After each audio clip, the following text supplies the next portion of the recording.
구약 성경 민수기 14장, 구약 성경 218페이지, 구약 성경 218페이지, 민수기 14장 26절부터 33절까지 봉독합니다. 여호와께서 모세와 아론에게 말씀하여 이르시되 나를 원망하는 이 악한 회중에게 내가 어느 때까지 참으랴. 이스라엘 자손이 나를 향하여 원망하는 바 그 원망하는 말을 내가 들었노라. 그들에게 이르기를 여호와의 말씀에 내 삶을 두고 맹세하노라. 너희 말이 내 귀에 들린 대로 내가 너희에게 행하리니 너희 시체가 이 광야에 엎드러질 것이라. 너희 중에서 20세 이상으로서 계수된 자 곧 나를 원망한 자 전무가 여분네 아들 갈렙과 눈의 아들 여호수아 외에는 내가 맹세하여 너희에게 살게 하리라 한 땅에 결단코 들어가지 못하리라.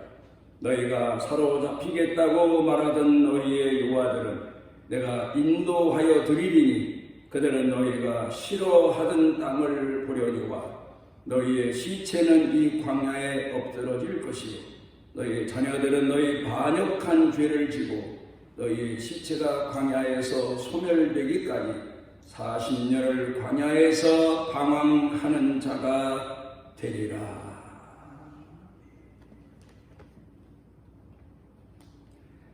하나님께서 이 세상을 지으셨습니다.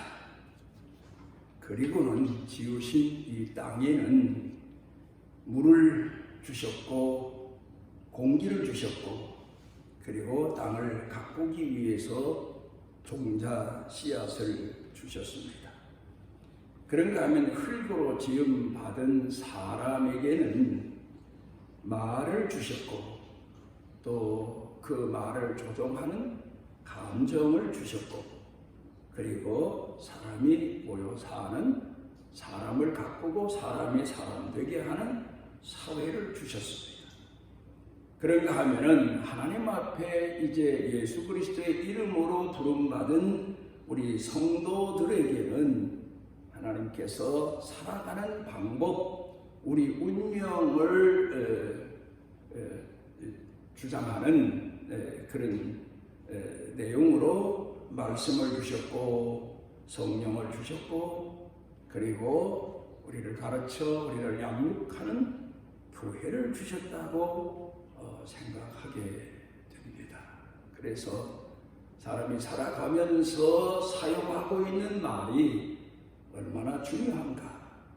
운명의 씨앗이라고 말할 수도 있고 사람은 이 땅에서 나는 음식을 통해서 산다기보다는 사람이 이부에서 입으로 전달되는 말을 통해서 산다고 사랑을 먹고 산다고 말을 먹고 산다고 사람들은 말합니다마는 우리 성도들은 하나님께서 우리에게 이스라엘 백성들에게 광야에서 만나를 내려주신 것처럼 하나님으로부터 내려지는 말씀을 먹고 그리고 사는 사람들이다. 이 내용을 오늘 성경 본문 말씀을 보면서 생각하게 되고 오늘 우리 말이 얼마나 중요한가를 다시 돌이켜 생각해 보는 시간을 갖고자 합니다. 6.25 사변 우리에게는 잊어서도 안 되고 지금 60대 이상을 사는 사람들에게는 잊혀질 수 없는 시대. 물론 6.25 사변을 겪지 않았다 하더라도 그 후에 우리가 겪어야 하는 사회적 혼란, 가난 이런 것들을 겪고 산 아주 중요한 역사적인 사건입니다. 그때에 6.25 전쟁이 끝나고 모두가 살기 어려운 이때에 목사 가정 한 가정이 저 일선 지방으로 아주 가난한 농촌 교회를 맡아 가지고 갑니다. 어렵고 힘든 시골 목회니까 얼마나 힘들었겠습니까? 그래서 목사님 네 분이 자녀를 낳다가 우리가 지금 낳은 세 자녀만 해도 우리에겐 과분하니까 우리 산하제한을 합시다. 그래서 두 부부가 더 이상 어린 아이를 낳지 않기 위해서 계획을 세우고 살아가는데 그만 사모님 실수로 잘못해서 임신을 해서 낳은 게 쌍둥이입니다. 그러다 보니까 아이들 5이 된 겁니다. 그런데 셋은 조금 좀 나이가 들어서 그나마 부모들 마음을 덜 태우는데 이 막내로 태어난 쌍둥이 남매는 얼마나 엄마, 아버지에게, 가정 식구들에게 때로는 혼란스러울 정도로 장난이 심한 겁니다.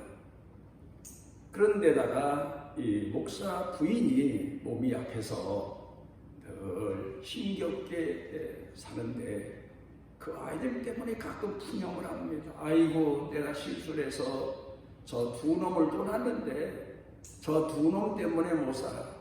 저놈들만 없으면 내가 편히 살 수 있었는데 심지어는 그런 독한 말까지 하면서 아이들을 키웁니다. 그런데 이 아이들이 이제 아마도 외갓집도 그 일선 지역 거기 어디 있었던 것 같아요. 외갓집을 간다고 두 아이가 집을 나서서 가다가 군대에서 보초를 쓰는 초병이 아이들 둘이 걸어가는 게 너무 귀여워서 아이들을 부릅니다. 그리고 아이들하고 이런저런 얘기를 하면서 잠시 놉니다. 그러다가 화장실을 가야 되겠다 싶어서 총도 그 자리에 놓고 가지고 있는 수류탄도 그 자리에 놓고 그리고 화장실을 가는데 이 아이들 둘이 얼마나 장난이 심한가 하면 총도 만져보고 수류탄도 만져보고 그러다 그만 한 녀석이 수류탄 피를 뽑아버린 거예요. 그래서 그 자리에서 두 아이가 몽땅 한꺼번에 죽고 말았습니다. 그래서 집안 식구들이 몰려오고 어떻든 시신을 거둬서 땅에 묻고 그리고 하루하루 살아가는데 이 목사 부인이 얼마나 하나님을 원망하는지 모릅니다. 하나님 왜 데려가실 거면 왜 두셨습니까? 그런데 마침 그 위에 언니 되는 권사님이 그 집에 왔다가 자기 동생이 끊임없이 입에서 불평하고 하나님까지 원망하니까 참다 못했어. 야, 너 솔직히 말해보자. 내가 평소에 말한 대로 되지 않았느냐? 저 두 놈만 없으면 내가 두 다리 뽑고 살 텐데 네 말대로 된 걸 네가 왜 하나님까지 원망하느냐? 그리고 야단을 쳤더니 그 목사 부인이 그 다음부터는 다시는 하나님을 원망하지 않고 침묵하며 살았다. 그런 얘기가 있습니다. 심리학자 프로이트가 이런 얘기를 합니다. 사람에게는 의식 세계가 있고 무의식 세계가 있다.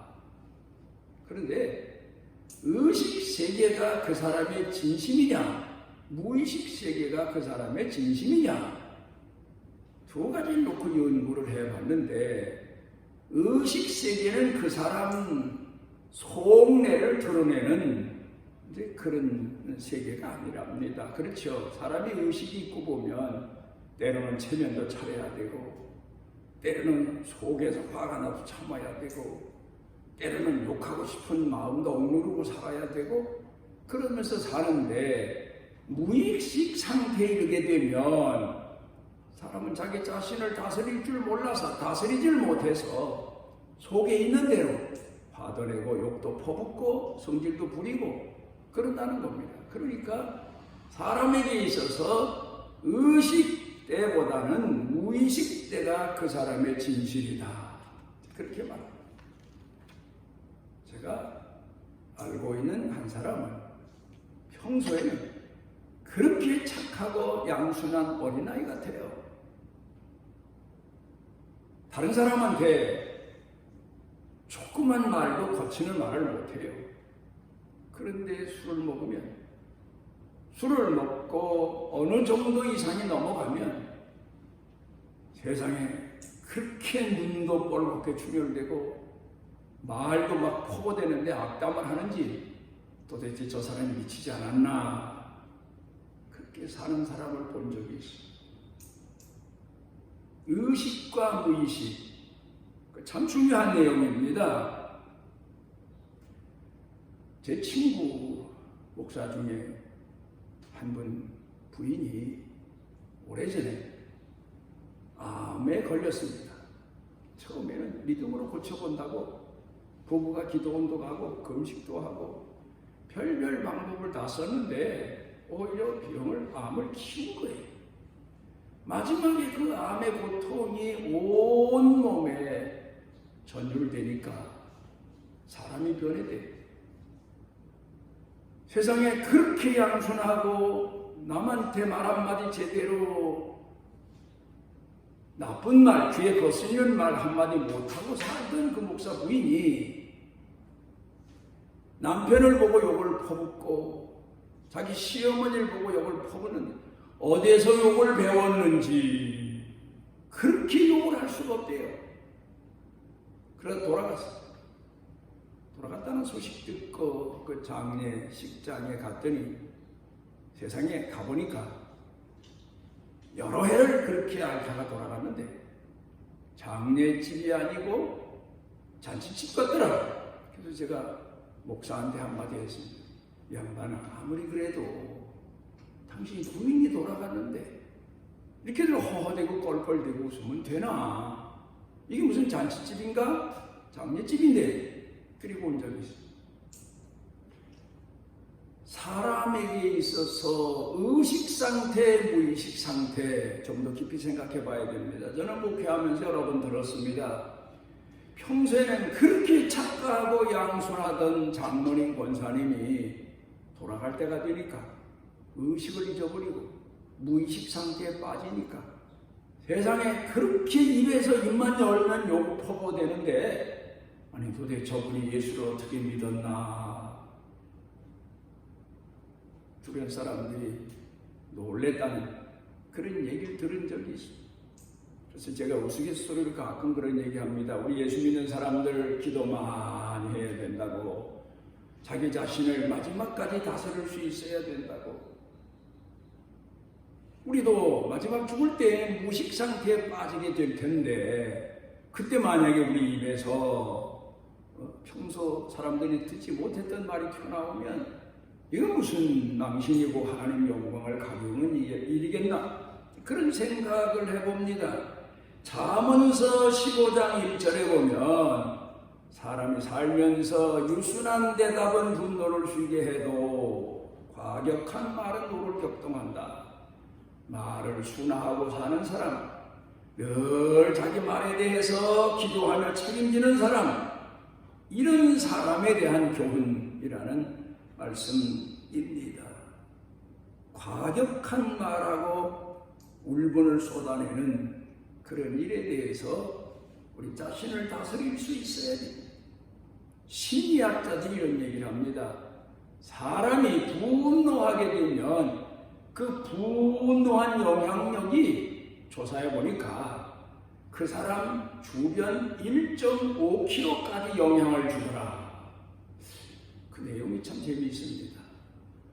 자기 집안 식구에게만 분노하고 과격한 말하는 나쁜 영향을 주는 게 아니라 그 동네 가까이 사는 사람들 모두에게도 나쁜 영향을 준다. 우리가 요사이 지구를 오염시킨다, 물을 오염시킨다, 그렇지만 사람들 말 중에 보면요, 자기 주변을 오염시키며 사는 사람들 많아요. 그 사람이 일만 열면 원망, 시기, 질투, 분노, 나쁜 말 쏟아내서 주변 사람들이 유행병처럼 감기 걸린 것처럼 가슴앓이라고 사는 걸 우리가 많이 봅니다. 여러분, 우리가 분명히 오늘 성경 본문 말씀을 배경으로 생각해 보게 되면 하나님이 사람에게 주신 말은 그 사람 운명의 씨앗이다. 믿음의 말을 한 사람은 그 믿음대로 불신하고 원망하고 불평하고 시기하고 질투하고 늘 악담을 퍼붓는 사람들은 결국 그 운명이 그 말대로 되어버리고 만나. 그걸 오늘 성경을 통해서 배웁니다. 여사에 우리가 주의해야 될 게 하나 있어요. 우리가 살고 있는 이 시대는 정보의 시대. 그렇죠? 뉴스를 통해서 매스컴 여러 방면을 통해서 심지어는 책들을 통해서 많은 정보를 입수하는데 성도들 중에 예수 잘 믿고 오래 믿었다는 사람들 중에 이 버릇 고쳐야 돼요. 신문 본 얘기 하루 종일 하고 살고 TV 들은 얘기 하루 종일 하고 살고 정치인 누가 뭐랬고 북한에서 뭐라고 그랬고 물론 그런 데에 대해서 귀닫고 살자 그런 얘기는 아닙니다만 여러분 그 사람 입에서 종일 나오는 얘기가 그런 얘기라면 예수 잘못 믿고 있는 거예요. 우리는 그런 얘기가 오갈지라도 오늘 성경 본문의 얘기입니다. 별별스러운 얘기가 오갈지라도 하나님 말씀을 듣고 사는 사람, 먹고 사는 사람, 하나님 말씀 의지하고 사는 사람, 하나님 약속을 믿고 사는 사람, 하나님 약속을 준행하며 사는 사람, 그런 사람으로 살아야 돼요. 그저 아는 것으로서 말아야지. 그걸 계속해서 다니면서 이런저런 얘기를 하다 보면 자기 인생은 뭡니까? 자기는 마땅히 하나님 앞에서 해야 될 사명을 저버리고 사는 날이 되어버리고 만단 말입니다. 오늘 성경 본문 말씀 가운데 보면은 이스라엘 백성들이 그것도요, 그저 하나님만 믿고 광야에 있든지 홍해를 건너든지 마라의 쓴물을 만나든지 배가 고프든지 하나님만 믿고 하나님 의지하고 하나님 말씀대로 순종하며 기다렸으면 됐는데 하나님이 우리한테 가나안 땅을 주시라고 했는데 그 땅이 어떤 땅인지 정탐꾼을 보내서 정보 수집을 해야 될 게 아니냐. 그래 결국은 12지파에서 대표 한 사람씩 뽑아가지고 가나안 땅에 정탐꾼으로 보냈습니다. 그런데 그 12명의 정탐꾼들이 돌아와서 백성들 모아놓은 자리에서 보고를 하는데 10명은 세상에 그 땅을 우리가 어떻게 쳐들어가느냐. 그 땅은 아낙 자손들 엄청난 기골이 장대한 그런 사람들이 살고 있는 땅이다. 우리 10명이 덤벼들어도 100명이 덤벼들어도 그거 한 사람 못 당한다. 우리 이제 죽었다. 광야에서 이제 죽었다. 굶어 죽었다. 그 땅은 우리가 쳐들어가지 못한다. 그러면서 보고하니까 백성들이 그 말을 듣고 술렁댑니다. 그리고 하나님을 원망하고 모세를 원망하고. 그런데 그때 여호수아와 갈렙은 그 사람들의 기골이 장대하고 그 사람들이 엄청난 군사력을 가지고 있을지 몰라도 우리는 하나님을 공경하는 사람 아니냐. 하나님이 주시면 그보다 더한 땅도 차지할 수 있다. 믿음을 잃지 말자. 하나님이 약속하셨으면 분명히 이루어진다. 홍해바다 건너지 않았느냐. 그 엄청난 바로 왕에서도 해방되지 않았느냐. 여기 와서도 우리 굶어 죽지 않고 지금 살고 있지 않느냐. 하나님이 함께 하시기 때문이다. 그런데 그 말을 듣지 않습니다. 그래서 오늘 성경 본문에 하나님께서 모세를 부르셔서 하신 말씀이 내 귀에 들린 대로 너희 백성들이 나를 원망하고 세상을 원망하고 환경을 원망하고 그리고 말한 것 오래오래 참았지만 내가 이스라엘 백성들 애굽에서 노예 생활할 때부터 하는 불의한 말, 원망 불신의 말을 참고 참으면서 사람 될까 싶어서 이끌어냈는데 이제는 안 되겠다. 안 바꿔진다. 20세 이하만 약속의 땅에 들어가게 하고 20세 이후로는 왜 안 되니까? 이미 체질화됐으니까. 원망이, 불평이, 불신이 약속의 땅에 못 간다. 오늘 그렇게 여기 성경 본문에서 말씀하시고 계십니다. 그런데 이스라엘 백성들만의 문제가 아닙니다. 민수기 20장 10절에 보면 모세가 하나님 앞에서 믿음 있는 자로서 침묵하며 믿음 잃지 않고 백성들 앞에서 지도자의 사명을 다 감당해야 되는데 간에서 반해야 물이 없어서 다 죽을 지경이 된, 그래서 백성들이 원망하고 모세를 때려 죽이려고 할 때 하나님 앞에 나가 원망조로 기도했더니 하나님께서 지팡이를 들고 가서 반석을 쳐라. 그런 분이 나온다. 믿음으로 가서 순종했으면 좋으련만 가서 지팡이로 그 반석을 주석가들 말에 의하면 성질대로 두들겼다는 거예요. 막 두드렸다는 거예요. 그랬더니 물이 뻥 터졌대. 하나님께서 그때 말씀하십니다. 내가 내 거룩함을 지팡이를 들어 홍해 바다를 가르치기만 했어도 물이 펑 터질 건데 그 못된 성질을 내면서 반석을 두드렸으니 너 하나님 앞에서 행한 죄값대로 약속의 땅에 너는 가지 못하리라. 하나님께서 그를 약속의 땅에 들어가지 못하도록 거부해 버리시고 많은 내용이 나옵니다. 시편 106편 32절에 모세가 입술로 망령되이 행하였음을 기록하고 있습니다. 행동으로 말해야 됩니다.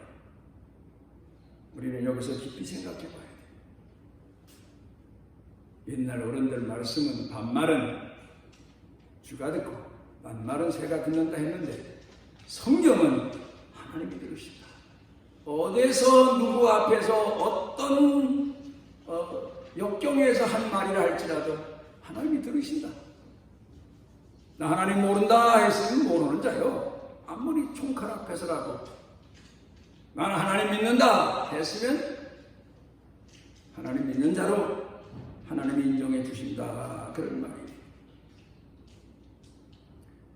사람 모인 곳에는 말이 많아요. 탈도 많고. 그런데 교회는 좀 달라야 되는데 다르지가 않더라고요. 40년 넘게 목회해 보면서 교회에서 예배 드릴 때는 참 그거 법을 잘 정해놨어요. 성도들이 아무 소리 안 하고 같이 찬송하고 같이 기도하고 말씀 듣고 헌금하고 그렇게만 순서 잘 만들어놨어요.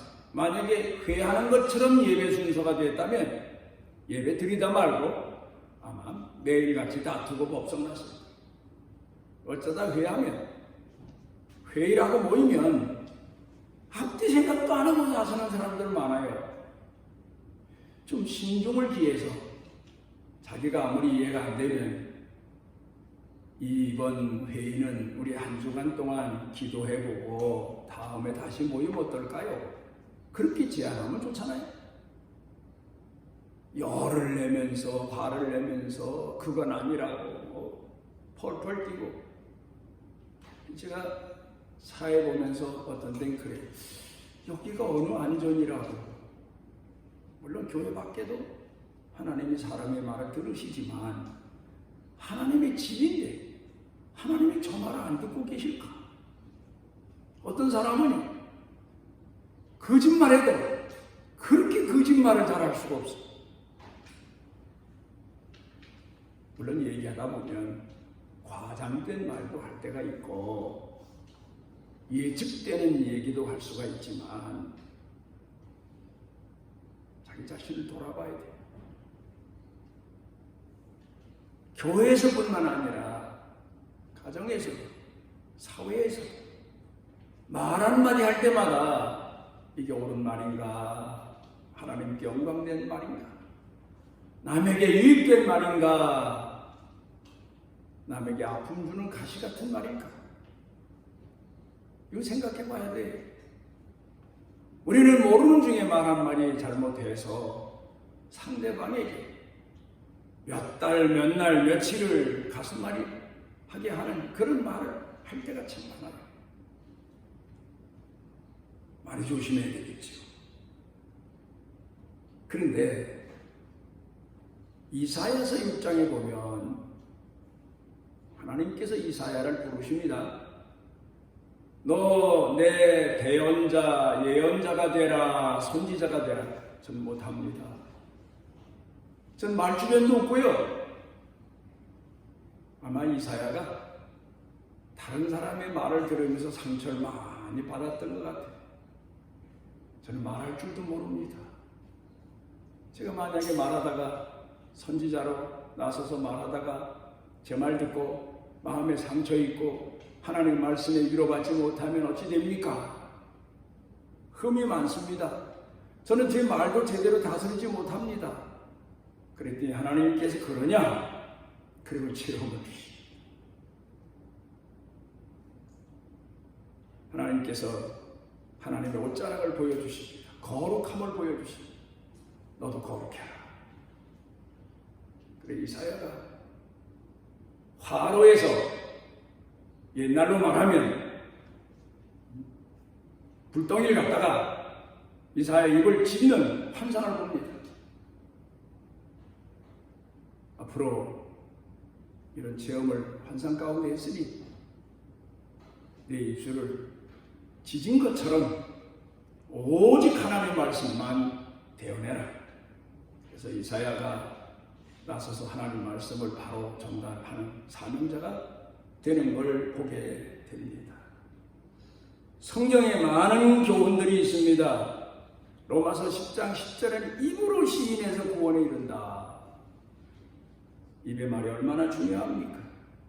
그런가 하면 사도 바울이 권고한 내용을 보면 더러운 말은 입 밖에도 내지 말라. 상스러운 말도 하지 말아라. 어리석은 말, 하천만한 말도 하지 말아라. 망령 때도 상스러운 말도 하지 말아라. 교회에게 권고한 내용입니다. 비방하고 원망하지 말아라. 망령 때는 평론도 하지 말아라. 오직 하나님 말씀 앞에서는 예하고 순종하고 충성하는 일밖에 없다. 사도 바울이 빌립보 감옥에서 죽도록 매를 맞고 갇혔습니다. 얼마나 힘든 시간입니까? 원망할 만하지요. 불평할 만하지요. 몸이 괴로운데. 그런데 하나님 앞에 자기 자신을 이기게 해달라고 얼마나 기도했으면 성령이 임하셔서 찬송을 합니다. 그 찬송의 능력이 나타나서 옥문이 열립니다.